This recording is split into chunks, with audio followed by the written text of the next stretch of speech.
नमस्कार, एस्ट्रोबी चैनल में आप सबका एक बार फिर से स्वागत है। आज इस वीडियो में मैं आपको 15 मई 2023 को सूर्य का गोचर होने जा रहा है और वो अपनी उच्च राशि मेष से निकलकर वृषभ में प्रवेश करेंगे। वृषभ राशि में प्रवेश करने के बाद सूर्य के गोचर की वजह से सभी 12 राशियों पर क्या प्रभाव पड़ेगा उसकी मैं संपूर्ण जानकारी आपको इस वीडियो में दूंगा, तो कृपया वीडियो को अंत तक देखिएगा। ये जो सामने आपको चार्ट बना दिख रहा है, यह काल पुरुष की कुंडली है। 1 नंबर से इसको मैंने बनाया है। इसी के अनुसार आपको यह चंद्र राशि के अनुसार मैं आपको बताऊंगा, तो आप अपने चंद्र राशि के हिसाब से ही इसको देखिएगा।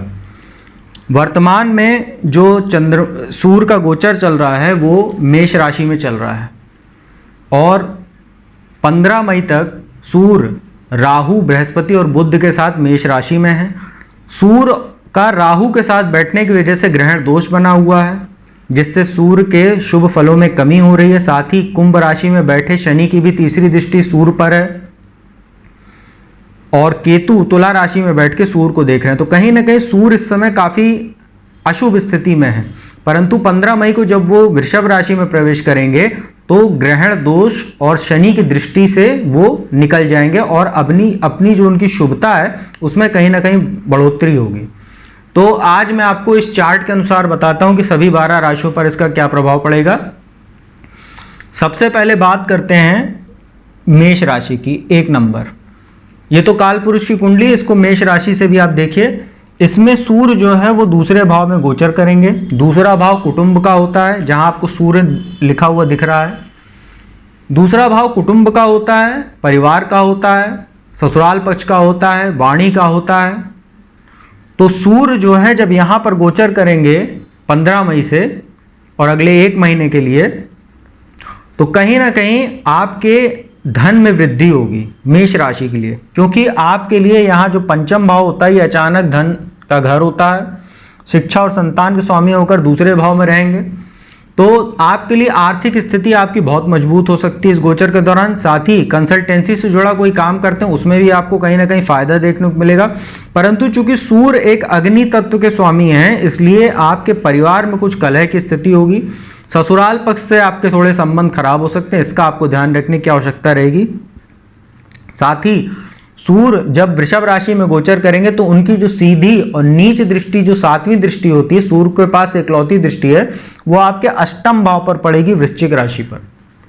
अष्टम भाव मारक स्थान होता है, आयु मृत्यु का भाव होता है, जीवन में होने वाली अचानक घटनाओं का होता है। तो मेष राशि वालों को यह ध्यान रखना है कि यहां बैठे सूर्य आपके अष्टम भाव को देखेंगे, दुर्घटना के योग बनाएंगे, हड्डी में समस्या दे सकते हैं, नसों में समस्या दे सकते हैं, सिर दर्द, माइग्रेन की समस्या आपको हो सकती है। साथ ही दुर्घटना के योग बनेंगे, तो गाड़ी वगैरह चलाते समय सावधानी बरतिएगा। साथ ही आग और इलेक्ट्रिसिटी से जुड़ा कोई भी काम करते हैं तो बेहद सतर्कता के साथ कीजिएगा, अन्यथा दुर्घटना के योग बनेंगे। तो मेष राशि वालों के लिए धन के लिहाज से सूर्य का गोचर ये काफी अच्छा रहेगा अगला 1 महीना 15 मई के बाद से।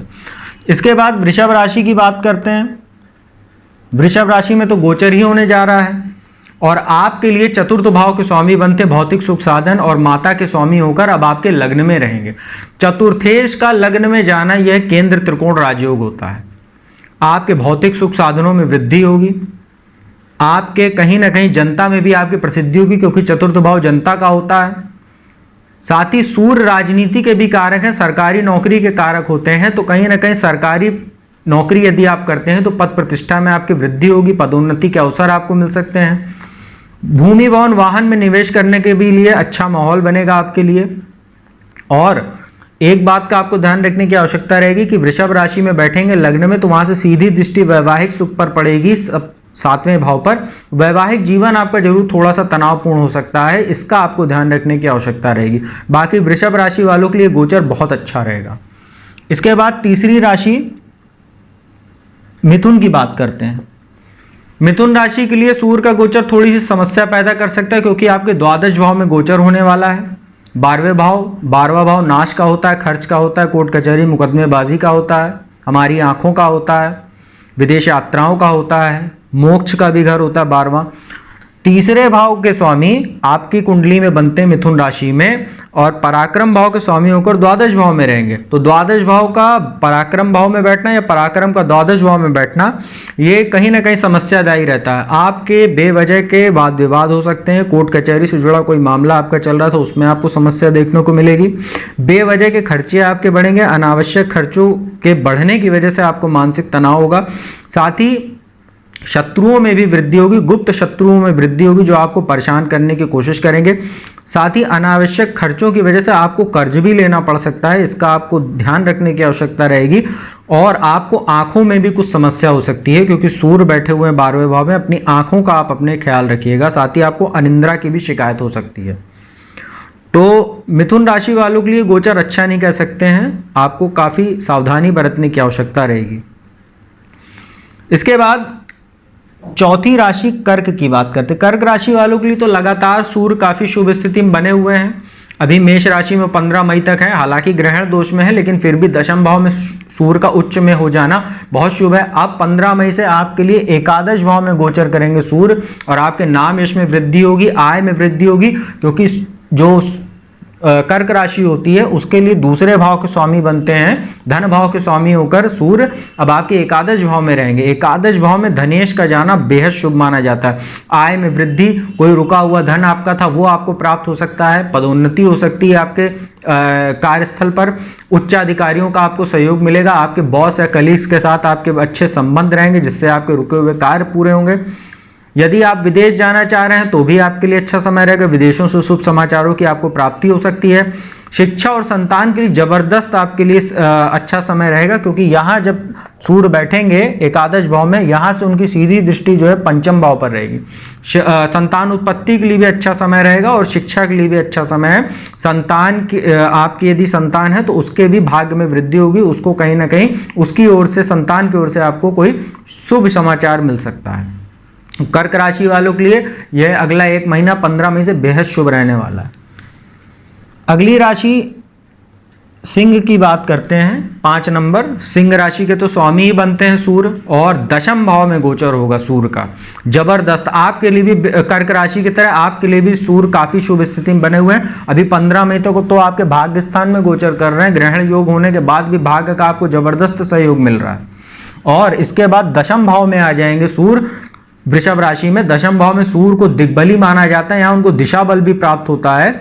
और यहाँ पर जब सूर्य बैठेंगे राजनीति में जबरदस्त आपकी जो है सफलता मिलेगी। यदि सिंह राशि वाले जो भी जाता है कि इस गोचर के दौरान अभी कई जगह चुनाव होने वाले हैं, जैसे निकाय चुनाव यूपी में होने वाले हैं, कर्नाटका में विधानसभा का चुनाव होने वाला है, ऐसे लोगों के लिए अच्छा माहौल बना हुआ है जो सिंह राशि वाले हैं। यदि आपकी कुंडली में भी इस समय वृषभ राशि में गोचर चल रहा है या मेष राशि में गोचर आपके जन्म के समय सूर्य का रहा होगा, तो सिंह राशि वालों के लिए राजनीति में सफलता, सरकारी नौकरी में सफलता, आपको उच्च अधिकारियों से आपको जो है मान सम्मान प्राप्त होगा। सरकार की ओर से, सत्ता पक्ष की ओर से आपको कोई सम्मान भी मिल सकता है सरकार की ओर से, तो ये आपके लिए बड़ा अच्छा समय रहेगा। साथ ही दशम भाव में बैठ के चतुर्थ भाव पे दृष्टि रहेगी, तो आपके लिए भूमि भवन वाहन के भी काफी अच्छे योग बनाएगा। बस आपको अपने माता के स्वास्थ्य का ध्यान रखने की आवश्यकता रहेगी, उनके साथ संबंधों की। बाकी आपके लिए जबरदस्त ये समय रहने वाला है, सफलताओं को दर्शाने वाला ये समय दिख रहा है। कन्या राशि की बात करते हैं। कन्या राशि के लिए शुभ सूर्य कोई कारक ग्रह नहीं होते, द्वादश भाव के स्वामी होते हैं, लेकिन अब आपके भाग्य स्थान में गोचर करेंगे। सूर्य का द्वादश भाव के स्वामी होकर भाग्य में गोचर करना, भाग्य में वैसे सूर्य को अच्छा माना जाता है, ज्ञान के लिहाज से अच्छा माना जाता है, उच्च शिक्षा के लिए अच्छा माना जाता है। और द्वादश भाव के स्वामी होकर भाग्य स्थान में है। द्वादश भाव हवाई यात्राओं को दर्शाता है, विदेश यात्राओं को दर्शाता है, वहां के स्वामी होकर भाग्य स्थान में। तो विदेश जाकर जो छात्र पढ़ाई करना चाह रहे हैं, जैसे उच्च शिक्षा के लिए विदेश जाना चाह रहे हैं, ऐसे छात्रों के लिए कहीं ना कहीं अच्छे योग बनेंगे। यदि आप कोशिश करें तो आप विदेश जा सकते हैं। बस आपको यह ध्यान रखना है कि भाग्य स्थान में है, द्वादश के स्वामी होकर, नाच भाव के स्वामी होकर भाग्य स्थान में, कहीं कहीं आपको भाग्य में सहयोग में जब जरूरत होगी वहां भाग्य में कमी देखने को मिलेगी। पिता के सहयोग में आपको कमी देखने को मिलेगी, पिता के साथ मतभेद होंगे, पिता का स्वास्थ्य प्रभावित होगा, परंतु आप अपने पराक्रम और पुरुषार्थ से जो है अपने समस्त कार्यों को पूरा करेंगे, क्योंकि यहां बैठे सूर्य की जो सप्तम दृष्टि है वो तीसरे भाव पर पड़ेगी। तीसरे, छठे और 11वें भाव में शुभ परिणाम देते हैं। और यहाँ पर उनके मित्र मंगल की राशि वृश्चिक बन रही तो आपके पराक्रम में जबरदस्त वृद्धि होगी। द्वादश भाव के स्वामी होने के बाद भी आपको कहीं ना कहीं भाग्य आप अपने पुरुषार्थ के बल पर प्राप्त करेंगे। तो कन्या राशि वालों के लिए गोचर मिश्रित कहा जा सकता है। पिता का स्वास्थ्य का ध्यान आपको रखना पड़ेगा, बाकी गोचर आपके लिए अच्छा ही कह सकते हैं। तुला राशि की बात करते हैं, तुला राशि के लिए समस्यादायी रह सकता है थोड़ा सा, क्योंकि आपके जो है एकादश भाव के स्वामी होकर अष्टम भाव में गोचर करेंगे वृषभ राशि में। अष्टम भाव में सूर्य का जाना, वैसे तो अष्टम भाव में सूर्य और चंद्रमा को दोष नहीं लगता, परंतु चूंकि अष्टम भाव आयु मृत्यु का भाव होता है और ये नाश भाव है और जीवन में जो अचानक घटनाएं होती हैं उसका भाव कहलाता है। यहाँ सूर्य बैठेंगे तो आपके हड्डियों में समस्या, नसों में समस्या, सिर दर्द, माइग्रेन, आंखों में समस्या, इसकी आपको समस्या देखने को मिलेगी। साथ ही बवासीर जैसी भी समस्याएं जिनको पहले से है वो बढ़ सकती है। यहाँ बैठे सूर्य जो है वो आपके स्वास्थ्य पर धन खर्चा कराएंगे, परंतु यहाँ एक मामले में सूर्य अच्छा कार्य करते हैं कि यदि आप किसी शोध कार्य से जुड़े हुए हैं या पीएचडी कर रहे हैं या जैसे कोई मतलब रिसर्च से जुड़े हुए हैं, ऐसे लोगों के लिए बड़ा अच्छा समय है। मेडिकल फील्ड से जुड़े हुए आप हैं तो भी आपके लिए बड़ा अच्छा परिणाम यहाँ बैठे सूर्य देंगे। यहाँ बैठे सूर्य की जो सप्तम दृष्टि है वो दूसरे भाव पर आपके पड़ेगी, तो पैतृक संपत्ति से जुड़ा कोई मामला चल रहा है तो उसमें समस्या हो सकती है। हालांकि आपको कोई सूर्य अचानक धन लाभ जरूर कराएंगे, ससुराल पक्ष से आपको कोई आर्थिक लाभ हो सकता है। और पैतृक संपत्ति का जरूरी नहीं कि आप कोशिश करें और आपकी कोशिश कामयाब ना हो। यदि आप कोशिश करते हैं, बाकी आपके जो कुंडली में जो तुला राशि वाले हैं, आपके ग्रह गोचर क्या चल रहे हैं, महादशा किस ग्रह की चल रही है, उसका आकलन करने के बाद ही ये संपूर्ण जानकारी दी जाती है। क्योंकि ये जो हम लोग जानकारी देते हैं ये तो एक जनरल जानकारी रहती, सामान्य जानकारी गोचर के ऊपर रहती है कि उसका राशि पे क्या प्रभाव पड़ेगा। बाकी व्यक्तिगत रूप से जब आप इसका जानकारी प्राप्त करना चाहते हो तो आपको अपनी कुंडली का विश्लेषण किसी ज्योतिषी से करवाना पड़ेगा। तो तुला राशि वालों के लिए पैतृक संपत्ति का भी लाभ होगा यदि आप अच्छे से सोच समझकर विचार करके कोशिश करें तो। और जैसा मैंने बताया स्वास्थ्य संबंधी आपको समस्या रहेगी, परंतु अचानक धन लाभ आपको हो सकता है। साथ ही स्थान परिवर्तन भी आपका हो सकता है इस गोचर के दौरान, क्योंकि अष्टम भाव अचानक जीवन में होने वाली घटनाओं को भी दर्शाता है। इसके बाद वृश्चिक राशि की बात करते हैं। वृश्चिक राशि के लिए आपके सप्तम भाव में गोचर होगा और आपके दशम भाव के स्वामी होते हैं और सप्तम भाव में गोचर करेंगे वैवाहिक सुख के घर में। साझेदारी में व्यापार करने वालों के लिए अच्छा समय रहेगा ये। साथ ही मान सम्मान बढ़ाने वाला रहेगा सूर्य। यहाँ पर सूर्य वैसे पश्चिम दिशा बनती है, यहाँ पर दिशा बलहीन हो जाते हैं, क्योंकि यहाँ काल पुरुष की कुंडली में जैसे आप देख रहे हैं 7 नंबर लिखा तुला राशि बनती है, यहाँ नीच का फल देते हैं। परंतु चूंकि लग्न यहाँ पर ये जो उच्च राशि पर दृष्टि पड़ रही है, मित्र राशियां वृश्चिक राशि बन रही है उनकी, वृश्चिक राशि वालों के लिए, तो मान सम्मान में आपकी कमी नहीं रहेगी, मान सम्मान आपको भरपूर मिलेगा। बस अपने वैवाहिक जीवन का आप ख्याल रखिएगा। वैवाहिक जीवन में थोड़ी सी तनाव हो सकता है, वैवाहिक जीवन में आपसी मनमुटाव की वजह से कुछ समस्याएं आ सकती है। साथ ही पति पत्नी को एक दूसरे को स्वास्थ्य का ध्यान रखने की आवश्यकता रहेगी। साझेदारी में व्यापार करते हैं तो भी काफी आप सतर्क रहिएगा, अन्यथा कोई धोखा वगैरह की संभावना भी आपको बन रही है। और दशमेश होकर सप्तम भाव में है तो कुछ कार्यस्थल पर आपके लिए अच्छे अवसर बनेंगे, क्योंकि दशम भाव से दशम भाव ये बनता है। जो दशमेश है ये दशम भाव, यहां से दशम भाव बनता है 7वां भाव, तो आपके कार्यस्थल पर आपको कोई अच्छा शुभ समाचार आपको मिल सकता है। ऐसे काफी समय से आपने पदोन्नति या इंक्रीमेंट बढ़ने की उम्मीद रखी थी, वो हो सकता है इस गोचर के दौरान। तो वृश्चिक राशि वालों के लिए गोचर अच्छा कह सकते हैं, बस वैवाहिक जीवन का आप ध्यान रखिएगा। 9वीं राशि धनु की बात करते हैं। धनु राशि के लिए आपके लिए छठे भाव में गोचर होगा और भाग्य स्थान के स्वामी आपके बनते हैं। छठे भाव में तो सूर्य का गोचर बहुत शुभ माना जाता है। यहाँ शत्रुहंता योग बनेगा। पिछले दिनों शत्रु जो आपको परेशान कर रहे थे वो स्वतः शांत होने लगेंगे। कोई कर्ज वगैरह आपने पहले से ले रखा था उसको चुकाने में अब आपको आसानी होगी। साथ ही नया कर्ज किसी इंपॉर्टेंट काम के लिए लेना चाह रहे हैं तो आप इस 15 मई के बाद से अगले 1 मई के बीच में आप अप्लाई कीजिए तो आपको आसानी से मिल जाएगा। साथ ही यहाँ बैठे सूर्य की द्वादश भाव पर दृष्टि रहेगी तो कोर्ट कचहरी से जुड़ा कोई मामला है वो भी आपके पक्ष में अब आता हुआ दिखेगा, क्योंकि मित्र राशि वहां बन रही है। बस आपको ये ध्यान रखना है कि किसी नए विवाद में अपने आप को पड़ने से बचाइएगा, क्योंकि उग्र राशि मंगल की राशि पर उनकी दृष्टि है और सूर्य भी अग्निकारक है, मंगल भी अग्निकारक है। आप इसको ध्यान रखिएगा कि किसी नए विवाद में पड़ने से खुद को बचाएं, अन्यथा आपका मान हानि भी होगी, धन भी जाया होगा, समय भी बर्बाद होगा, आपको मानसिक तनाव बढ़ेगा जिससे अनिद्रा और स्वास्थ्य आपका प्रभावित होगा। साथ ही छठे भाव में सूर्य बैठे हैं तो एक बात का ध्यान रखिएगा, अपने पाचन का आप ध्यान रखिएगा, पेट का इलाका होता है तो पेट में आपकी कुछ समस्या हो सकती है, तो तला भुना मिर्ची मसालेदार वाले खाने से थोड़ा सा परहेज करें। सादा भोजन अगले 1 महीने तक लें जब तक छठे भाव में सूर्य है, तो धनु राशि वालों के लिए अच्छा रहेगा ये गोचर। मकर राशि की बात करें, पंचम भाव में आपके सूर्य का गोचर होगा और अष्टम भाव के स्वामी आपके बनते हैं। मार्केश होकर दूसरे भाव में रहेंगे, पंचम भाव में रहेंगे। पंचम भाव जो होता है वो शिक्षा और संतान का होता है, तो कुछ अचानक आपके लिए समस्याएं आ सकती हैं, शिक्षा में बाधा कुछ उत्पन्न होगी। साथ ही संतान को लेकर आपको कुछ चिंता हो सकती है, संतान का स्वास्थ्य प्रभावित हो सकता है, संतान पदभ्रष्ट हो सकती है, संतान का जो ध्यान है वो किसी दूसरे जगह पे ज़्यादा लगेगा, जैसे जुआ सट्टा शेयर लॉटरी में मन उसका भटक सकता है, इसका आपको ध्यान रखने की आवश्यकता रहेगी। अष्टम भाव में सूर्य अष्टमेश होकर पंचम भाव में है, तो कहीं ना कहीं अचानक आपको धन लाभ भी होगा, क्योंकि अष्टम भाव जो है ये अचानक धन देने का घर होता है, गड़ा धन इससे हम लोग विचार करते हैं अष्टम भाव से।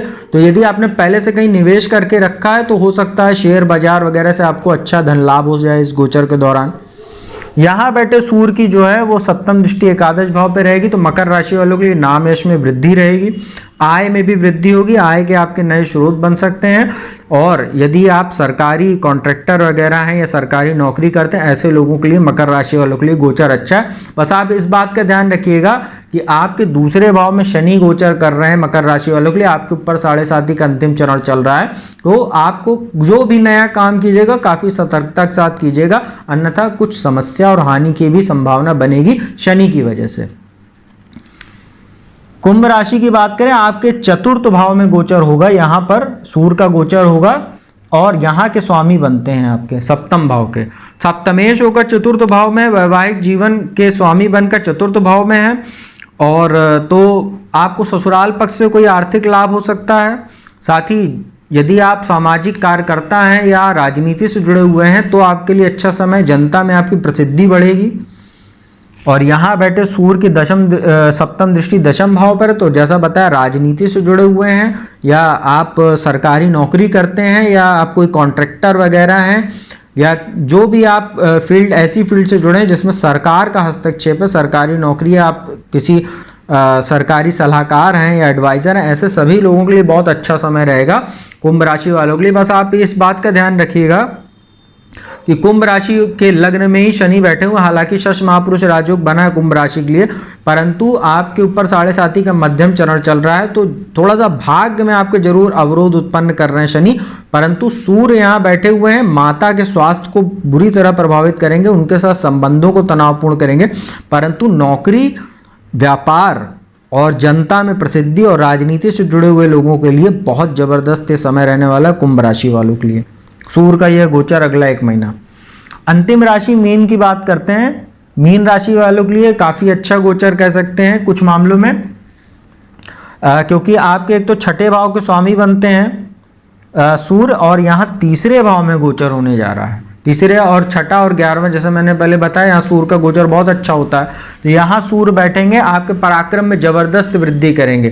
थोड़ा सा छोटे भाई बहनों से आप अपने संबंधों को अच्छा रखिएगा, उनके स्वास्थ्य का ध्यान रखिएगा, कोई लाभदायक यात्रा हो सकती है। यहाँ बैठे सूर्य की सप्तम दृष्टि भाग्य स्थान पर रहेगी, धर्म कर्म में भी आपकी रुचि बढ़ेगी, भाग्य का सहयोग मिलेगा, पिता का भी आपको सहयोग मिलेगा, उनका स्वास्थ्य भी अच्छा ही रहेगा, कोई ऐसी कोई बहुत चिंताजनक बात नहीं रहेगी। उच्च शिक्षा के लिए विदेश जाना चाह रहे हैं ऐसे लोगों के लिए बहुत अच्छा समय, क्योंकि तीसरा भाव भी विदेश यात्राओं और यात्राओं के लिए जाना जाता है, और उच्च शिक्षा के घर पे दृष्टि, तो उच्च शिक्षा के लिए विदेश जाने वाले छात्र यदि कोशिश करें तो काफी अच्छा रहेगा, क्योंकि छठे भाव के स्वामी आपके बनते हैं। छठा भाव कंपटीशन का होता है, तो कंपटीशन वगैरह के लिए विदेश जाना चाह रहे हैं या आपने कोई कंपटीशन फाइनल किया हुआ है और उसके लिए आप विदेश पढ़ाई करने के लिए जाना चाह रहे हैं, ऐसे सभी लोगों के लिए मीन राशि वालों के लिए बहुत अच्छा समय है। बस मीन राशि वालों को इस बात का ध्यान रखना कि आपके ऊपर 7.5 का प्रथम चरण शुरू हो चुका है 17 जनवरी 2023 से, तो थोड़ा सा जब भी आप कोई कार्य को बहुत ज्यादा सोचेंगे कि ये मेरे पक्ष में हो जाए,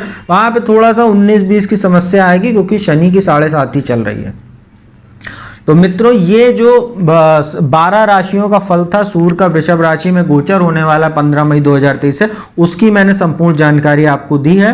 उपाय की बात कर लेते हैं। आप प्रतिदिन स्नान आदि के उपरांत सूर्य देव को जल अर्पित कीजिए तांबे या स्टील के लोटे से।